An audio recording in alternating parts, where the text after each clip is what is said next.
In the black, freezing waters of the North Atlantic, a promise died. It was the promise of a ship that was famously and fatally declared unsinkable.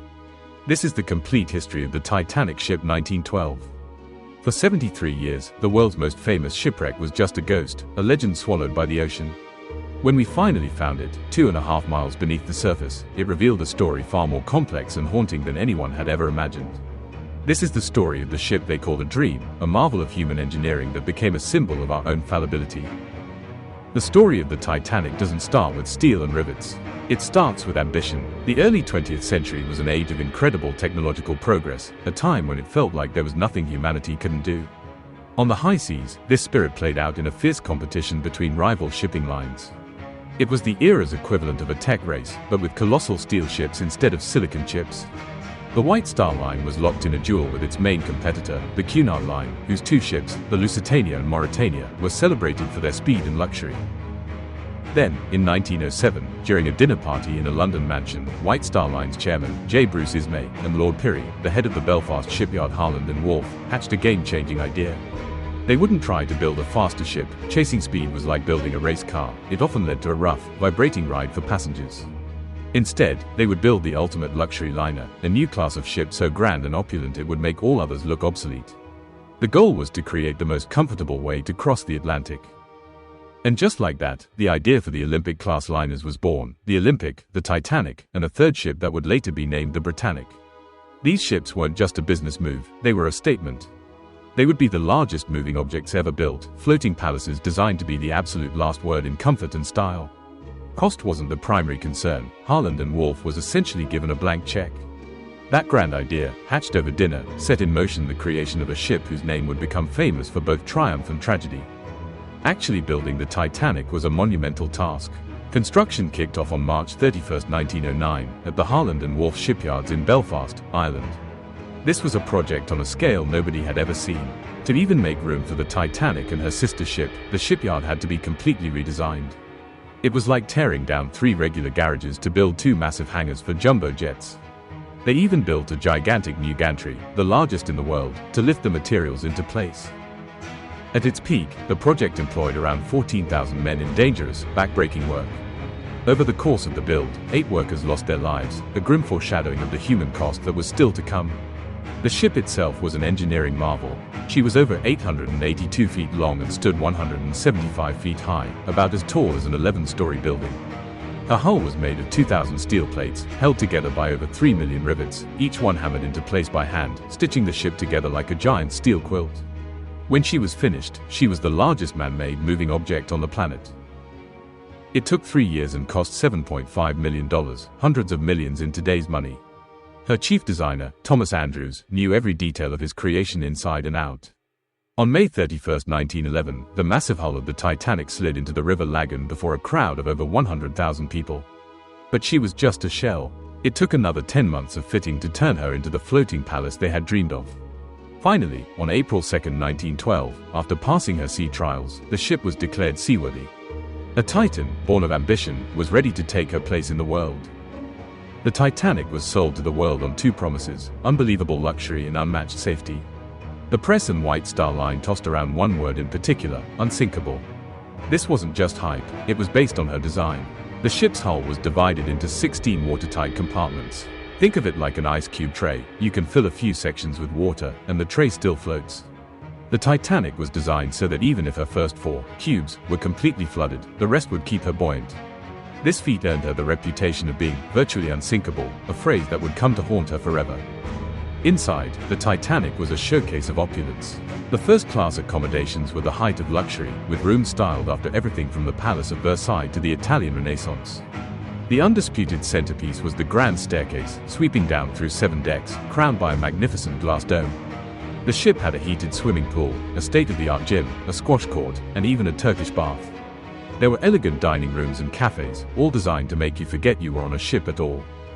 Life in second class was as good as first class on most other liners, with its own library and dining rooms. Even third class, or steerage, offered private cabins instead of the usual open dormitories. But amidst all this innovation was a fatal flaw, hiding in plain sight: the lifeboats.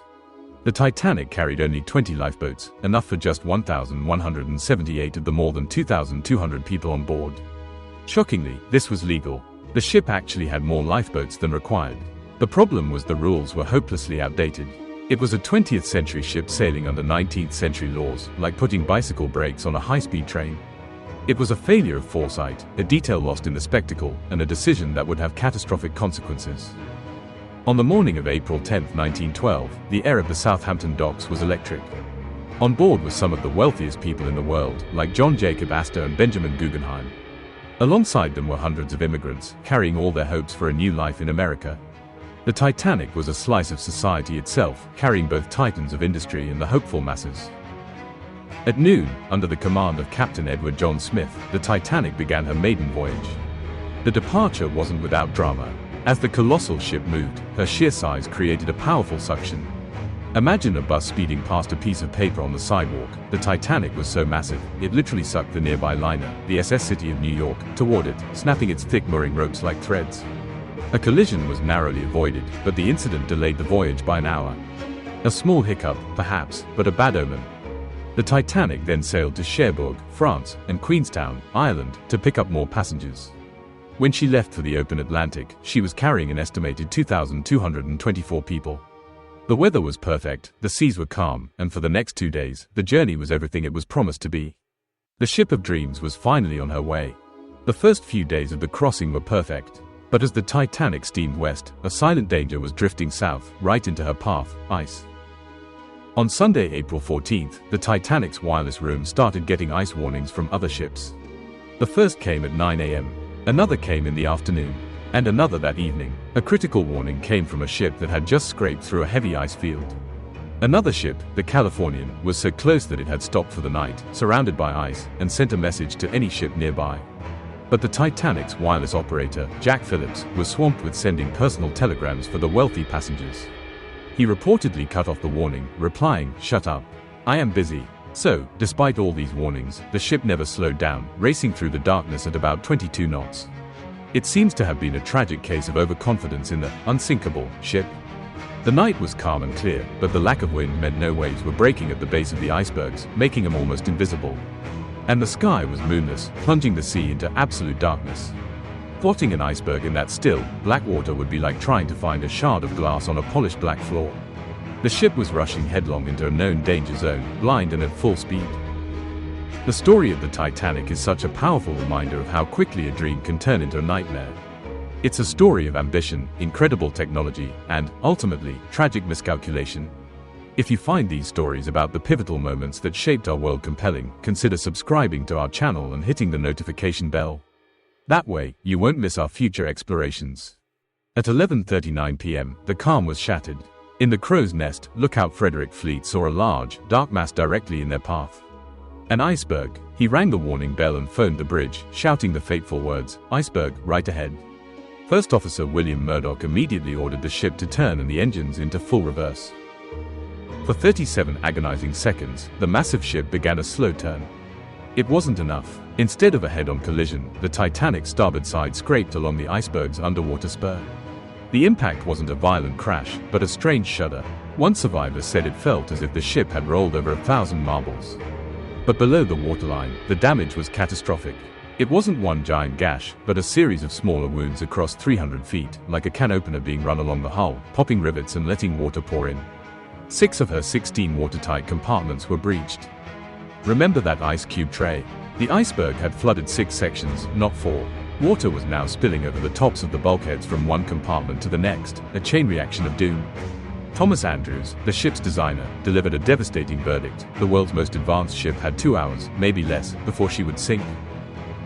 At 12:05 a.m., Captain Smith gave the order to uncover the lifeboats. The wireless operators sent distress signals, first the standard CQD, and then the new call, SOS. The nearby ship, the Carpathia, heard the call and steamed at full speed to the rescue. But they were 4 hours away. It wouldn't be enough time. The evacuation was chaotic. Many passengers didn't believe the Unsinkable ship was in real danger and were reluctant to leave its warmth for a tiny boat in the freezing ocean. The first lifeboat was launched with only 28 people, though it had room for 65. Lifeboats were launched half full all night, partly because the crew feared the davits couldn't hold a full boat. The "women and children first" rule was applied, but not consistently. As the ship's bow sank, the deck began to tilt at a terrifying angle and panic set in. Distress rockets were fired, but the lights of a nearby ship, thought to be the Californian, never moved. The ship's band, led by Wallace Hartley, famously played on deck, their music a surreal soundtrack to the horror. By 2:05 a.m., the last lifeboat was gone. As the bow plunged under, the stern rose high out of the water, exposing the giant propellers. The stress on the ship's spine became too much. With a deafening roar of twisting steel, the Titanic snapped in half. The stern settled back for a moment before rising straight up. Then, at 2:20 a.m. on April 15, 1912, it slipped beneath the waves, taking more than 1,500 souls with it. After the Titanic vanished, a terrible silence fell, broken only by the cries of hundreds in the freezing water. The water temperature was a deadly 28 degrees Fahrenheit. It was so lethally cold that survival was measured in minutes, not hours. Those in the lifeboats faced a horrible choice. They could hear the cries, but most were terrified that if they rowed back, their small boats would be swamped, like a life raft being mobbed by desperate swimmers, pulling everyone under. Only one lifeboat, commanded by 5th Officer Harold Lowe, went back to search for survivors. By then, it was too late for most. They pulled only a handful of people from the water. The rescue ship, the Carpathia, arrived at 4:10 a.m., nearly 2 hours after the Titanic went down. Over the next 4 hours, its crew rescued the 705 survivors. As the sun came up, it lit up a grim scene, a vast, empty ocean dotted with icebergs and the floating wreckage of the great ship. The news of the disaster sent a shockwave around the world. Early reports were confused, some even claiming everyone was safe. When the Carpathia arrived in New York on April 18th, the true scale of the tragedy became clear, and the world began to mourn. The loss of over 1,500 people on an unsinkable ship was an almost unimaginable blow to the confidence of the era. Grief and shock quickly turned to outrage. The public and governments demanded answers. How could this happen? Who was to blame? 2 major inquiries were launched. They found a cascade of failures. The ship was going too fast. Ice warnings had been ignored. The lookouts weren't given binoculars. And most damningly, the ship simply didn't have enough lifeboats, all because of outdated safety regulations. The inquiries concluded the disaster was a result of negligence, but no single person or company ever faced criminal charges. In a heartbreaking irony, the ship that failed so spectacularly became the ultimate lesson. The sinking of the Titanic led directly to massive reforms. In 1914, the first International Convention for the Safety of Life at Sea, SOLAS, was created. It made it law for all ships to carry enough lifeboats for everyone, conduct mandatory drills, and maintain a 24-hour radio watch. Through her death, the Titanic had made the seas safer for every future traveler. For 73 years, the Titanic lay hidden in its deep, dark grave. Then, on September 1, 1985, an expedition led by Dr. Robert Ballard finally found the wreckage. The mission was a cover for a top-secret U.S. Navy operation to find sunken nuclear submarines. Ballard used a new technique. Instead of looking for the needle, he searched for the trail of hay leading to the haystack, the ship's debris field. Just after 1 a.m., his underwater robot sent back the first images, one of the Titanic's massive boilers. They had found it. The discovery was a global event. The ship was in 2 main pieces about 1/3 of a mile apart. The bow was surprisingly intact, a ghostly monument on the ocean floor. The stern, however, was a mangled wreck, a chaotic mess of twisted metal that had been torn apart like a wet cardboard box as it spiraled to the bottom. Since its discovery, the wreck has been visited by researchers and tourists. Thousands of artifacts have been recovered, sparking a debate about whether we should be disturbing a mass grave. Recently, high-resolution 3D scans have created a digital twin of the wreck, letting scientists study its decay.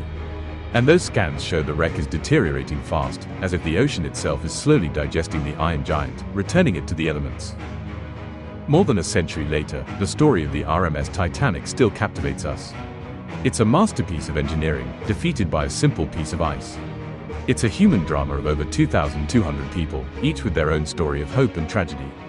And it's a powerful lesson that forced us to reckon with the limits of our own technology. The ship itself may be slowly vanishing, its steel body returning to the elements, but its legacy is truly unsinkable. It remains etched in our culture, a symbol of a lost era and a tragedy that helped shape the modern world. The ship of dreams sank, but the story of the Titanic lives on. What part of the Titanic story stays with you the most? Let us know in the comments below. And for more journeys into the most fascinating events in history, make sure you subscribe. Thanks for watching.